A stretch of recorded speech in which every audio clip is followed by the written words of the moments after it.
যদি আন এটা দৃষ্টিভংগীৰে চাব যাওঁ তাত আৰু এটা ডেট থাকে, ডেট অফ ইলিজিবিলিটি। ধৰক 2022তে তেওঁলোক ইলিজিবল হ'ল, গভৰ্ণমেণ্টে 25ত দিলে, দৰমহা 25ৰ পৰা পালে, প্ৰমোশ্যন 25ৰ পৰা পালে।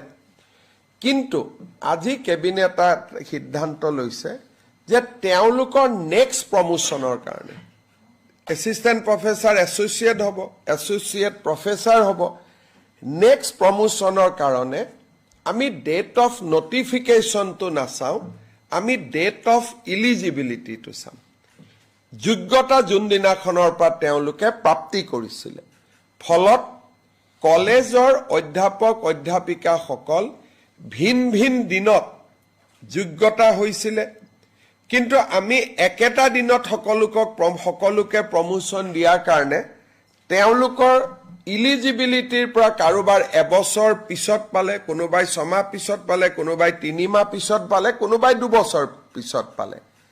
যি নহওক প্ৰমোশ্যন এটা দিনত পালে, কিন্তু চিনিয়ৰিটিটো যাতে নষ্ট নহয়, নেক্সট প্ৰমোশ্যন যাতে ডেট অফ ইলিজিবিলিটিৰ পৰা হয়, তাৰ কাৰণে আজি কেবিনেটে সিদ্ধান্ত গ্ৰহণ কৰিছে যে for the next promotion, for the পদোন্নতিৰ কাৰণে ডেট অফ ইলিজিবিলিটি দিনাখনৰ পৰাই তেওঁলোকৰ চিনিয়ৰিটি কাউণ্ট হ'ব।